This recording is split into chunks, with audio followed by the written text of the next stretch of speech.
Holy crap, that's a long intro. Hey, it wasn't me. Well, I think it was. Hey, you are now listening, as I'm way too loud, you are now listening to PrepperCon Radio, as usual, special Wednesday presentation about all things preparedness. And your hosts, Scott and Shane, the prepared guy. How you doing, buddy? Morning. Good. I've been here for a little while. It's always fun to sit down with Paul, even though I don't necessarily have much to say or have opportunity to talk because of all the wonderful callers and everything. So, it's good stuff. Awesome. Yeah, Well, man, that music, it's still going. What the crap? Don't ask me. Ask Kristen. She's the one. You're both fired. If I had that authority, I still wouldn't fire you. You have the controls. You do what I've got the what controls. Hopefully I can get this tuned in right. We're going to just drop the beats here for a little while. We're talking, normally this is Protection Week. We wanted to push that out. We've got a special guest coming next week, if all the stars align. And we're going to talk about, for those of you who love your AR, but think it's a little heavy, he's got a sub 4 pound AR that he built. Crazy. And he's got a sub 5 pound one that he built for just a few, I think it was like $1,300. But the sub 4 pound one was like $2,600 or $2,700. Yeah. But it's pretty awesome. It is. And if you're an AR aficionado, you know, we'll talk a little bit more about how to build your own AR and how to budget, and I mean, there's so many things you can do, and that's what's so awesome about the AR-15 platform is it is so customizable, do whatever you want. And with me, I've come up with my own little guide on to AR-15s and how I'd like them built. And of course, you know, there's these sub 4 pounds where you got to go everything's super lightweight and minimalistic and everything, and then you see the pictures online where they've got every single attachment you could possibly add onto your AR-15. They're the 20 pound plus exactly. So it's a wide range of what you can do with the AR-15 platform, which is just, I would say it's my favorite platform. So the two, I guess long rifle, the two guns that are most popular amongst preppers, actually the three. One is a shotgun. Yep. Great for home defense. Number two, the AR. Mm-hmm. That platform is so versatile. I mean, there's AR-15s, AR-10s, AR-8s. Mm-hmm. I mean, they're just all over the place. And then the AK-47. Yeah, I'm going to AK is great. I would throw in the 22, the 1022. 1022, very popular, but AK is very popular as well for the simplicity of its breakdown and rebuild. You can teach somebody to break down because you don't need any tools. And the reliability. Reliability is high. And so a lot of the preppers that I communicate with are like, first and foremost, it's the shotgun. Second, it's the AR. AK. And then third, they come up and they're like, oh yeah, my AK, and blah, blah, blah. It seems like most people they're either for the AK or they're for the AR. Mm-hmm. It's one or the other. And we all have our reasons why. And I personally prefer the AR platform. But the 30 caliber 7.62 by 39 is a fantastic round. I have to say that. And you can build one in an AR platform. Well, there you go. So, while we've digressed long enough on this topic, we're going to switch gears now. We want to talk shelters. Yeah, I guess we're going to revisit what we talked about a couple of weeks ago with Utah Safe Haven. Yeah, I want to point out Utah Safe Haven is actually one of our sponsors. These guys are awesome. If you're looking for land, whether you're wanting to bug out or whether you just want some fun recreation land, for me that's what it first starts out as. Get your recreation land, somewhere to go camp, to go have fun, have family gatherings. They've got land starting at $20,000, and they finance it, so you don't have to worry about it. Go to UtahSafeHaven.com. UtahSafeHaven.com. They're going to be at PrepperCon as well. They've got 4 booths right up front, so when you walk in, you'll get to meet these guys. But check them out now. Get in before everybody starts grabbing what they do have, because their inventory will go low after PrepperCon. And the commercial that you hear repeated here on this station, with Scott talking about the zombies taking your phone and eating your brain, that's Scott, just to let you know. And the other one is Shane. So let's just move right along. So bugging out or bugging in, oftentimes shelter is a situational problem. Say there's an earthquake and your house just happens to be one of the ones that's collapses. You know, is it safe to stay there? What is your alternative? Do you have another plan to give your family shelter? So for those of you listening, we want to hear you chime in as well. For the next 15 minutes, we want to keep it pretty open to you guys. Then we're going to have a special guest come on for the next segment. Cool. But what is your plan when you lose your shelter? When you lose your home, what is your plan for where are you going to stay? What are you going to do? Shane, what's your plan? Well, I think obviously the first aspect is like you said, you have to have. If you don't have a large enough lot in the subdivision that you live in now, to either put up a tent or whatever your provision might be, you need to have that other location where you can go to, whether it's a bug out piece of property out in eastern Utah, or whether it's a family located 100 miles away, or whatever outside the danger zone. That's obviously your first priority. Second, and I think most simply, is a tent. It is very temporary. It can be very inexpensive. If you have a large family, you can get a large tent at Walmart. That'll work. After you have a small family, it's obviously much easier to accommodate in a tent. Well, here's my challenge with tents. First and foremost, they don't have insulation. So if it's a winter situation, what are you going to do with your tent? Yeah, and they make 4-season tents, but there's still no insulation. It just means a heavier duty fabric that can handle the weight of the snow and so forth. Okay. But yes, that is a problem. So how do you keep your family warm in that situation, Shane?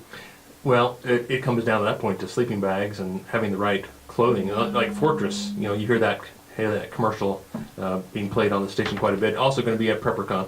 Yep. That's a fantastic option for staying warm in any extreme weather environment. So clothing and gear at that point.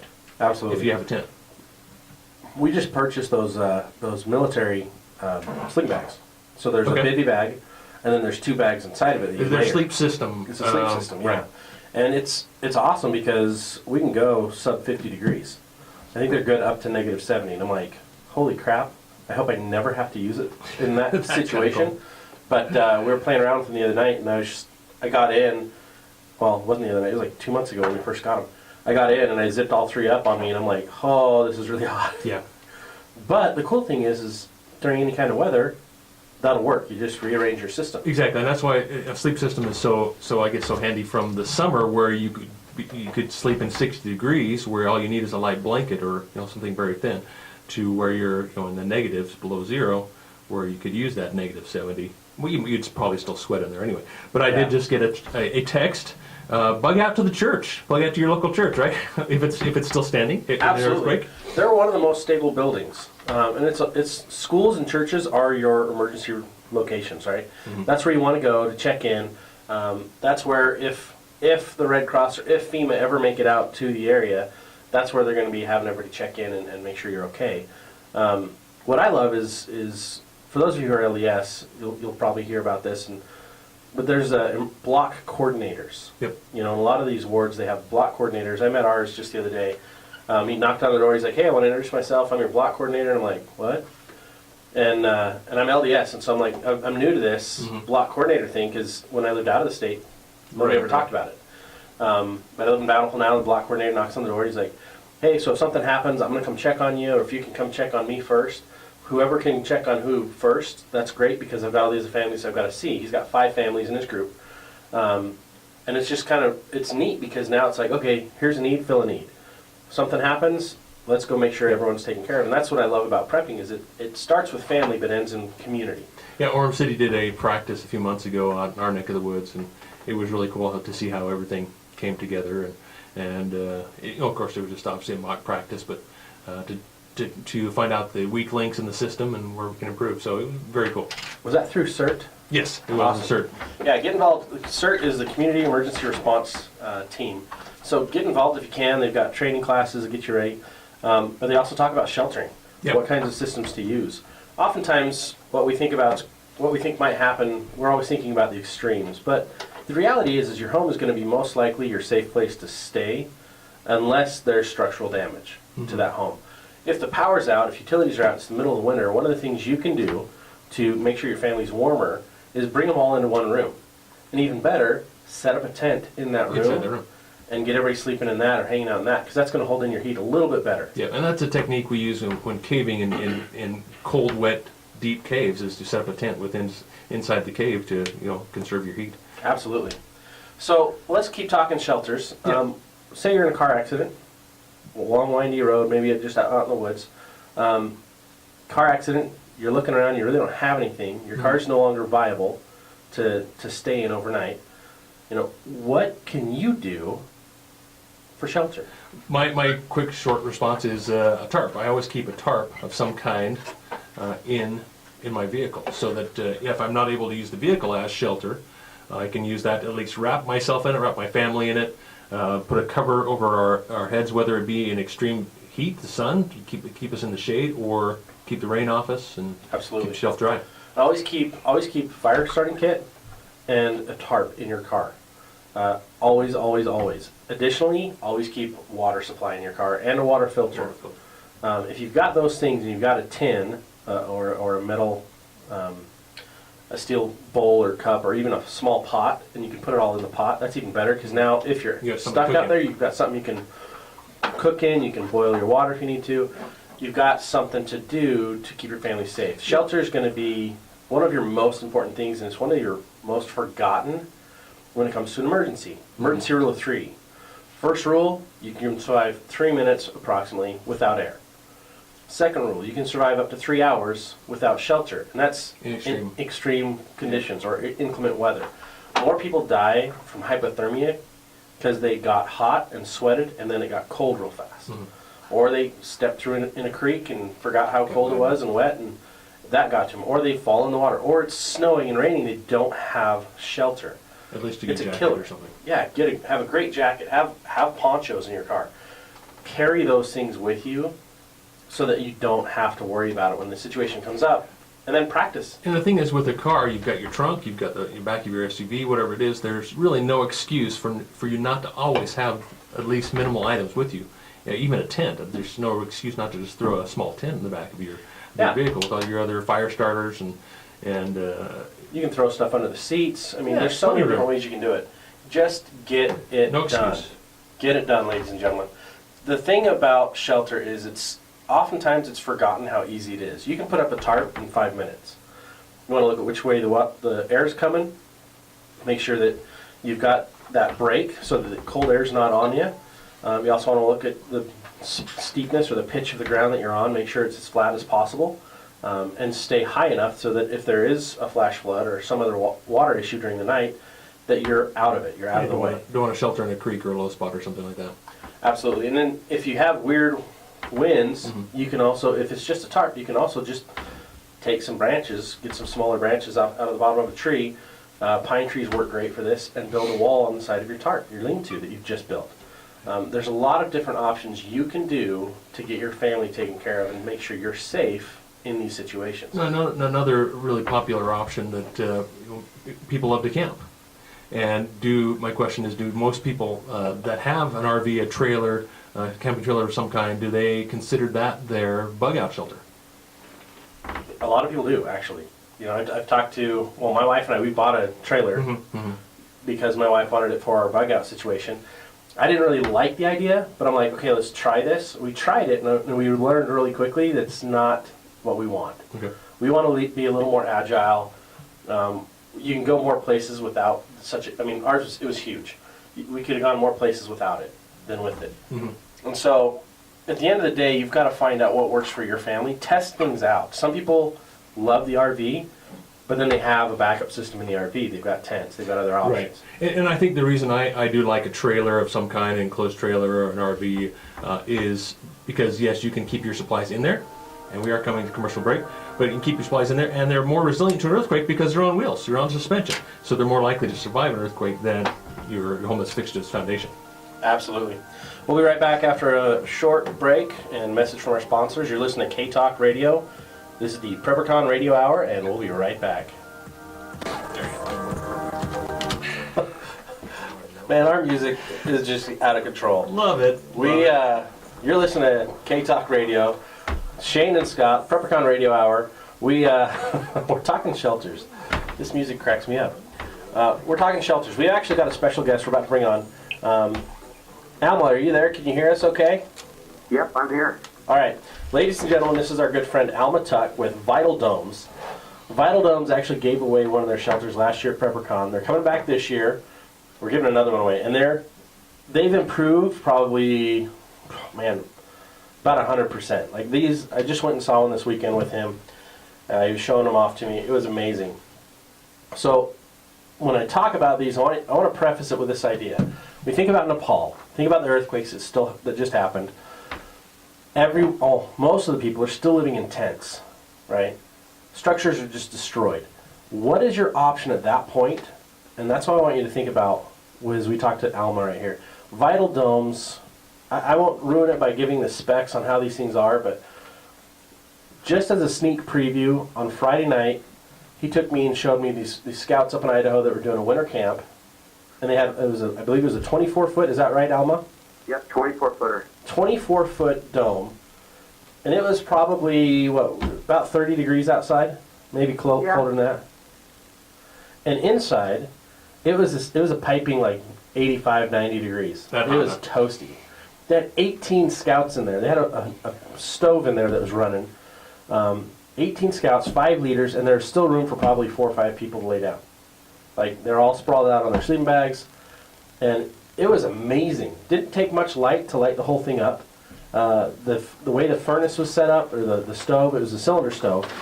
The way it's set up is it actually creates its own convection within the whole room. It's actually circulates the air for you. It's obviously vented, but yeah, it's amazing. It's vented, but it blew me away.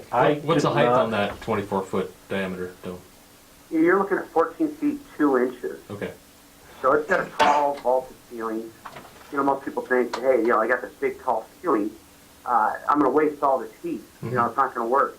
But the fact is, whenever you put a wood stove in, you're heating the column of air above the stove. I mean, most of the heat radiates out of the top. You will get right side radiation and rear radiation. But when you heat that column up and you're in like a wall tent, for instance, you've got 2.5, 3 feet between you and the roof of the wall tent. So that column of air heats up as you're heating up with the stove, hits that wall tent and radiates a good portion of that heat straight outside. In a dome, you've got 8 feet above it. Just this nice column of air. So you heat that column of air, it goes up, goes around the roof, cools off, descends on the other side, and then it still draws the air back across and gets this nice convection going in that Scott was just talking about. And if you put a candle in the center of the dome when the stove's running, the candle will lean toward the heat source. And I mean, it's just remarkable how it works. That high roof and the natural curvature of the dome really enhances its heating capability. Yeah, it was so comfortable in there. I had to take off my jacket. I was like, whoa. We were in there for like 15, 20 minutes, well, probably half hour with these kids and their leaders. And I'm like, okay, I got to get comfy because I had my coat on. I had to take a layer down so I could not sweat and overheat. But it was amazing. I was blown away. And the joints on this thing, because describe how it's built, first of all, if you would, Alma. Yeah, so we use steel rather than other types of materials. You know, aluminum will fatigue over time, and if you bend it too far, bend it back, it'll snap. I mean, think of your aluminum poles on tents. So we opted not to go with aluminum. Steel has a much higher yield strength. So it's roughly, on average, 3 times stronger than aluminum. Carbon fiber is just too pricey. It's just out of the range for any average mortal to be able to purchase. Okay. So steel. We flatten the ends with a really nice round on it, and we have a special die that flattens it such that it won't fatigue over extended periods of use or setup and takedown. All these struts, they're called struts, they bolt together, and they either come together in hubs that are designed for 6 or 5. They bolt together, become extremely strong. We can handle about 1,000 pounds per hub. I mean, you were hanging on it. Yeah, and for those of you who don't know how fat I am, I weigh almost 280 pounds. And I just hopped up and was hanging on one of those, and nothing. It didn't move anything. Yeah. Well, I jumped up right next to you, too, and the two of us were hanging on it. Yeah. And I'm a good, 175, so between the two of us, we had some decent weight on the hub. Yeah, it was awesome. So, Emma, what was the reason to design a dome? I know that domes are obviously inherently strong. Was that the main reason? No, if you go through life, a lot of things kind of course correct you to get you to where you should be going. The course correction for me was actually I sprained my ankle one day, was laying on the ground there, and we've got all our preps. We've been obedient. I don't know how else to say it.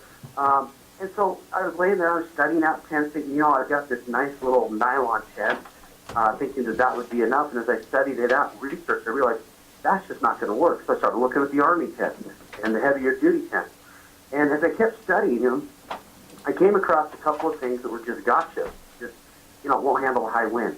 The materials that they use are not, I mean, they're long lasting, but really when you get into a situation like you described with Nepal, long lasting can really become long lasting. I mean, a couple of years, 2 or 3 years without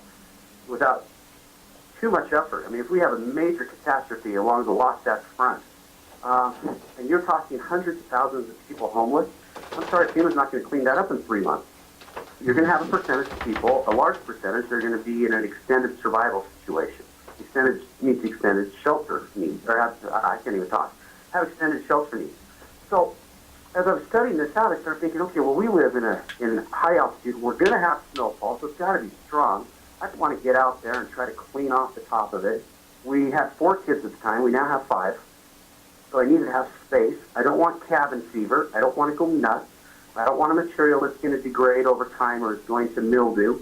I don't want thread. Most people don't even think about thread when they're evaluating shelters. Mm-hmm. Your cotton thread, the most wall tents are used or built with, you're looking at it's called chain stitch.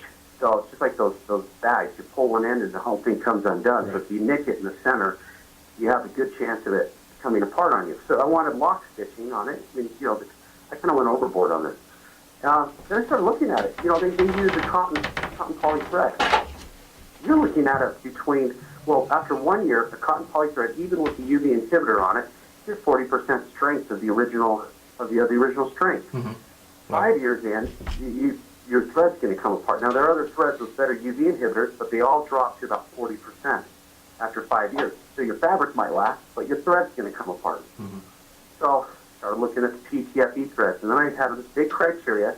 Nothing fit, so I thought, I'm going to build my own. Next thing I knew, a couple of neighbors were like, hey, can I have one of those? And away we went. Awesome. That's amazing. So here's what blows me away about these. So your first time to set it up, it takes about, 4 hours, you said? Yeah, very first time you set it up. They're a little more complex than a regular tent, so about 4 hours.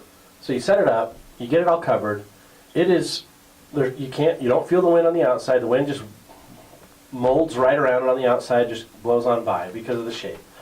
You told us how much snow, it would give us the snow stats and the wind stats again. Well, okay, so what we did, we worked with a company called Structure One out of Klamath Falls, Oregon. Good guys up there. We had this thing engineered, did the finite elements analysis on it, everything else, put in the doors, all that. So we're rated for 100-mile-an-hour crosswind with 20 pounds per square foot snow load.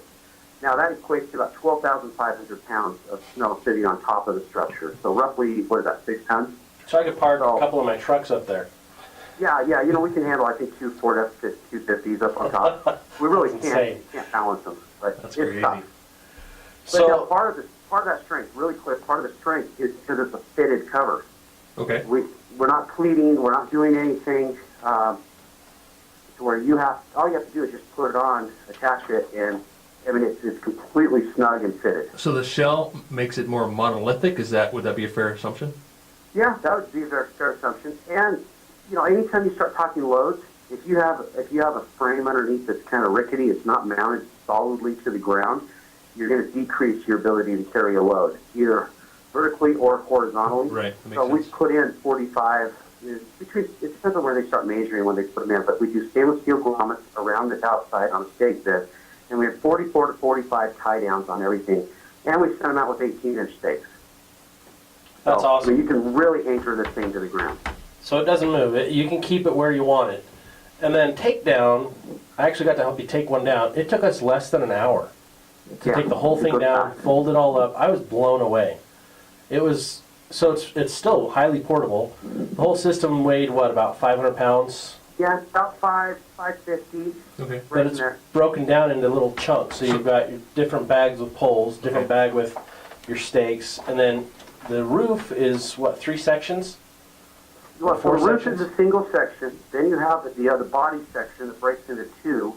You have the main body that wraps all the way around, and then we call it a passive solar heating window or a bay window. We have a big window area there that comes naturally opaque, or you can upgrade for the passive solar heating window, or even a like a solar, well, it's not solar, the greenhouse window, right? style.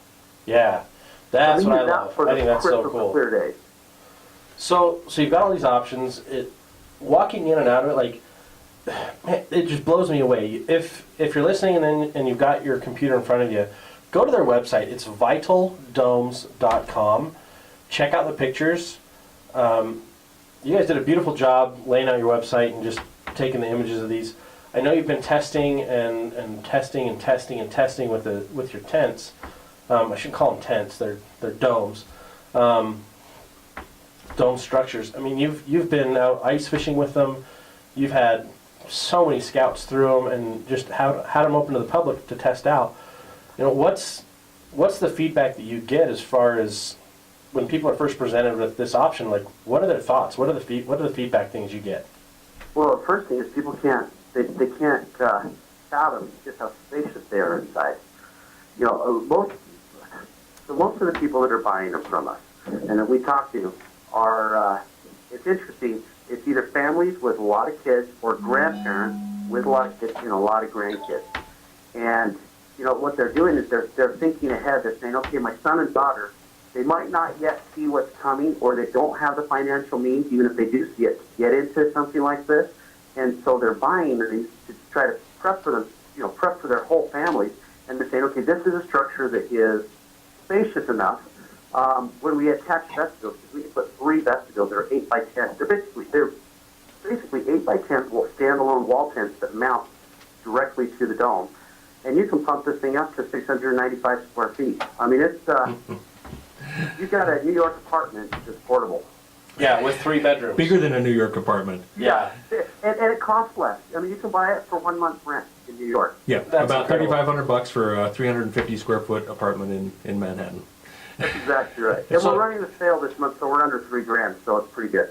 So, okay, yeah. So tell us about the sale. So anyone that's listening, you know, go to vitaldomes.com. What's the sale that you guys are doing right now? Well, so we decided to run a 2016 sale this month. We usually sell it at $49.95, but we did a 2016 sale. So we're subtracting 2016 from the retail price. And so they're right now being offered at $2,979 for the base unit. And What's crazy about that is it's like $100 more expensive than a 10 by 12 wall tent yeah, that's supposedly 4 seasons. right. You know, and that's before you get into adding your cylinder stoves or anything else. Like this, that's crazy good, and you're getting almost 3 times the space, 4 times the space. well, the whole reason why we're doing that is twofold. It's one, we like sales. We have 14 people that work for us. We like to keep them employed. They like to provide for their families. So when you buy one of these, know it's American made. We build it just up here in Cache Valley on the Idaho side, and you're supporting real families. I mean, it's fantastic. We build everything. We have our own sewing machines, heat welders, all of it. So first and foremost, we're creating jobs. Second, and this is for me just the biggest one, the price point. What we're trying to do is help people that typically could not afford it, but feel the need that they have to have something, or that they just have this compelling need, put it into a price range that's affordable, and get it in that price range when they're getting their tax returns, so that they can allocate those funds wisely this year into something that's going to keep them alive and keep them sane, keep them from having cabin fever through these disasters. I mean, no one wants to be huddled up in a pup tent with 6 kids. Yeah, Absolutely not. I don't have kids yet. We've done foster care, but I couldn't imagine having a whole family in a little tent. They're huge. I mean, you could set up cots. You can have everybody sleeping on the floor. I mean, you can hang your clothesline up in the middle of this thing to dry your clothes during the winter. Like, it's huge. It's spacious. Even the biggest tent that you can buy at Walmart or wherever for pretty reasonable price, it's not gonna last you a year, and you're gonna get cabin fever in that thing. Even though it's huge, but not nearly compared to 24 by Yeah, you'll have 14 cabin foot fever dome. within a day or two on a small tent. So now these things. Well, and you can take that one and stick it inside the Vital Dome if you want to, or you can put 2 of them side by side. I mean, we got 400 square feet in there. I mean, they're unreal. That's awesome. So tell us, with this project that you're doing now, with the Vital Domes, if they order tomorrow or today, Yeah. typically how long does it take for them to get their dome? right now, with the response that we've had, we typically try to get them within 3 weeks. But right now, what you're looking at is about 4 deliveries they ordered tomorrow. Fantastic. Today, tomorrow. So really fast. That's awesome. So if you really want to check these out, if being online isn't enough to see it online, to see the videos, see the pictures, you guys are going to be at PrepperCon. We're actually going to have a dome city in the corner. We are setting up at Nome City there. It's going to be awesome. Three domes and a bunch of wall tents. Yeah, the wall tents up. You'll have one of the domes. I understand is going to be a classroom, so some of the classes will be taken care of in there. So you can see just how big it is. I mean, we can have a 30-person class going on in there. It's awesome. We've got. With that classroom, let me say this really quick. Yeah, please. These are more than just shelters. I mean, we have covers for them for greenhouses, so you can actually get it, stick the greenhouse cover on it, and use it year round. Take it down or leave it up and put your other cover on for an emergency. I mean, they're dual purpose. But the one we're doing the presentation, we're going to fit between 30 to 50 people inside of it for a presentation. Plenty room. But we're using a blackout. It's a white with a black in the middle with another white, so it's luminous. We're blacked out all the light, putting a projector in there, and we're using it as a full AV dome, audio-visual dome. Well, we are running out of time. I want to thank you for being on air with us today.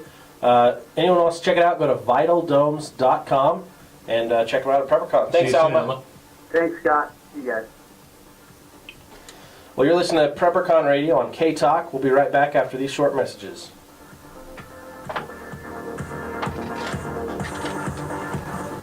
Hey, welcome back. You're listening to PrepperCon Radio. We're having some fun on the break. We were talking about Shane's got a new dream. He's going to build a biodome when we come out with a 90-foot Vital Dome. When they come out with a 90-footer, I am going to get it all clear plastic or PVC, whatever materials, and build a biodome out of it. So you live within the biodome. So he's going to be Matt Damon and Martian. We're going to move him to Mars. But actually, the other really cool idea is even take the 24 or 30-footer and frame inside of it. Build yourself a second floor in there and use the dome as the shell of your home and build a home within it. That'd be kind of fun. Now, what I like is the idea of getting maybe 2 or 3 domes and then putting vestibules between them. So you've got room to another room to another room. Like, absolutely. Now you can do That'd be awesome. some pretty killer campouts. We want to thank Alma again for being on with us. That was a lot of fun. Check out his website. He's got a huge sale going on. Vital Domes, VITAL, domes.com. And on Facebook, too. And on Facebook, you can see all the sales and everything promoted on Facebook. I think he's even got a mailing list you can sign up for on his website to get all the updates on sales. They'll be at PrepperCon. Come see him. Come see us. We'll be there, of course. That's what we do. That's who we are. We're PrepperCon Radio. We live for it. We are really excited. I love shelters. I love talking shelter. I want to kind of shift gears. We talked about tents a little bit, tarps, lean-tos. Trailers a little bit. I want to talk about tiny homes. I want to talk about Connex container homes. You know, you see the Connex big steel corrugated boxes that are on the back of oh man, they're on the trains, they're on the trucks. You see them everywhere. trucks. You see them everywhere. And right now, because global shipping and global trade has really slowed down, there's a lot of them available. Oh yeah, these shipping containers available for whatever you want to use. Great for storage, great for a shelter, great to build a home and live out of them. Yeah, absolutely. They're so cool. One of my goals is to actually take 2 40-footers side by side, offset them about 10 feet, and make a home, a cabin retreat for me and my family.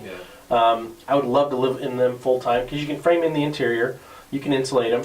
They're all season proof on the outside, right? They're windproof, they're waterproof. Well, they're waterproof as long as they haven't been compromised. If they've been damaged, and they're easy to repair. Yeah, you can patch it.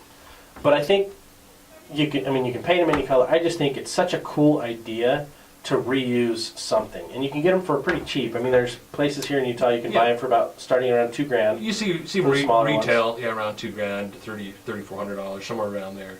But you can definitely get better prices, do some haggling, and look around. You'll find that there's a lot of them. One of the fun ones is actually out of St. George, Custom Containers with a K, Custom with a K. They are actually helping us build our hurricane simulator for PrepperCon inside of a 20-foot Connex container, so one of these steel shipping containers. Excited to see this thing. And it's going to have a floor drain because, of course, the hurricane's got water. We're going to have 180 mile an hour wind speeds, well, up to 180 mile an hour wind speeds going through there. we've got to wait and see how fast we're allowed to. You're gonna have to sign a waiver of some sort. You will be signing a waiver if you want to ride on this thing, but you'll wear protective eyewear and stuff. But you'll get to feel the full force of a hurricane, and it's a lot of fun. It's super cool. And you will get wet. So they're going to be helping with that. But they've done. I mean, if you know who Jason Hansen is, who did Shark Tank, and he's got a spy escape and evade school down in Cedar City. They built him a tiny home out of one of these. Oh, cool. And they do customized. You know, if you don't have the skills or don't want to try to get the skills to build your own, they can build it, ship it, and drop it wherever you want it.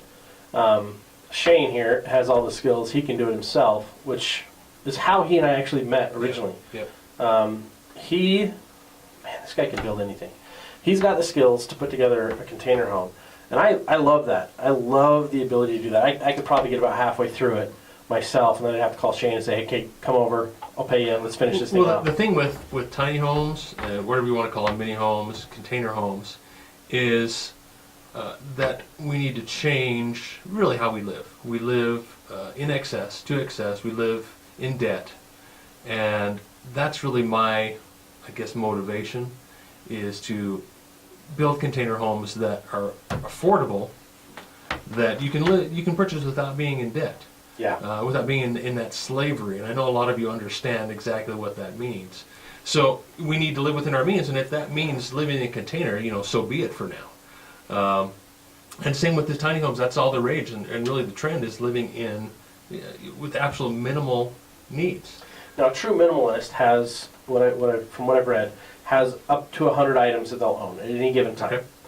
And I'm blown away at that, because I probably have more than that just in my drawers at home. But it's living simply. A lot of people believe that you're tied to your belongings and that you serve them. And I agree to that to a point. Mm-hmm. A lot of them are there to serve us if we're buying the right stuff, if we're using the right stuff. But it's this neat movement that's more self-reliant, that's simplistic. When you have a smaller home, you have a smaller mortgage, you have less expenses. That gives you the freedom to do more with your time. Right. And I think we're getting away with that, or away from that, all too often. So these types of homes, they're not just emergency homes, but they're year-round homes you can use. So the tiny home, I love it. Some of them are on wheels. Mm-hmm. Some of them are permanent. You can put them on foundation. And technically, the technical tiny home is a trailer-built home. It's approximately 8 foot, maybe 10 foot wide, by 20 foot or so.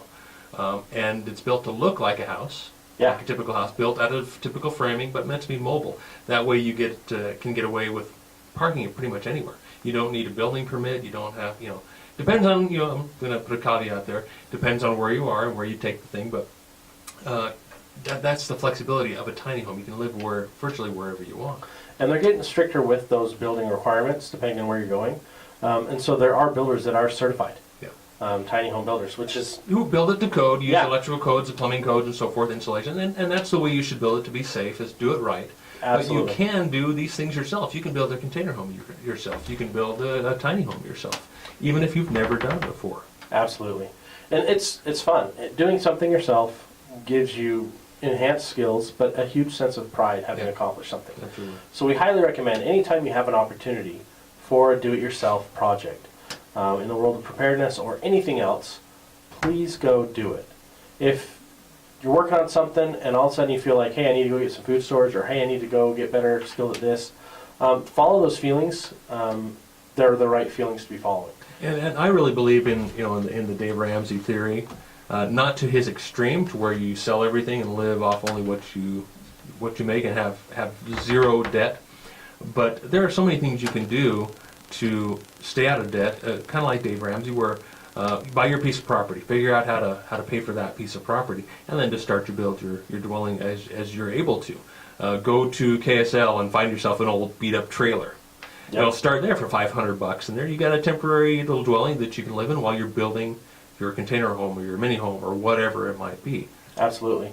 And you don't have to live this crazy outside of your means situation. Like a lot of people in Utah, I don't know what it is here, but we've got this keeping up with the Joneses mentality, more so than anywhere else I've lived. And you don't need to do that. Living simply frees you from so much, especially stress. Absolutely. And on the opposite side, there is, of course, the argument, this is America. We do what we want. We can, get as much debt as you want. I mean, absolutely. If you want the biggest house on the block in the state and the city, that's exactly what America is about. You have the freedom to do whatever you want that way. So don't let my stance on, living in maybe a smaller dwelling be construed as un-American, or in wanting the biggest and the best, and because America is the best, America is, we're better than everybody else. Other than that not being the absolute truth anymore, it's really obviously a very personal decision to the way you live, and what you live and where you live, and how you live. Yeah, live simply. Get your home. Get into it. Be smart about it. Don't go crazy on your first home, or don't go crazy on your next home. Be smart. That way, when something does happen, you're not at a total loss. You've got other options. You can afford to go get additional shelters so that your family's taken care of. Our whole purpose behind this radio show, our purpose behind the broadcast every week, and behind our expo in April 15th and 16th at the Southtown Expo Center in Sandy, the whole purpose behind this is to help create prepared families. You cannot get prepared if all of your money is going towards your debts, if all of your money is going towards things that don't help your situation.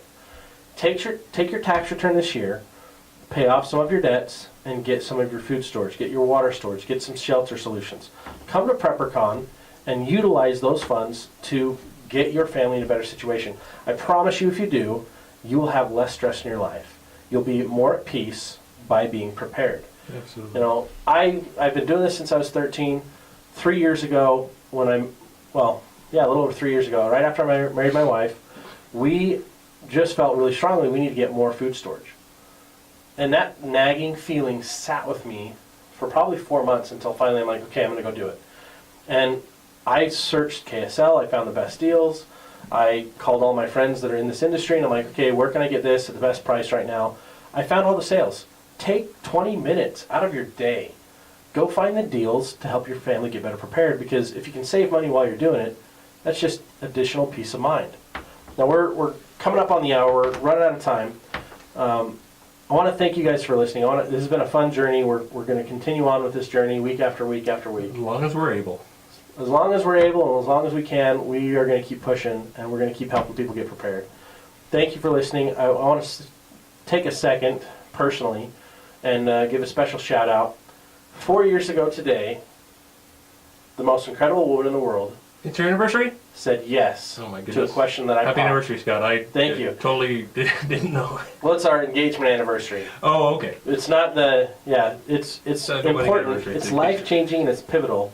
But it's one of my favorite days. This is the holiday for me because it's the day my wife said yes. When I popped the question, I was sneaky. I had a ring. It was burning a hole in my pocket all day long.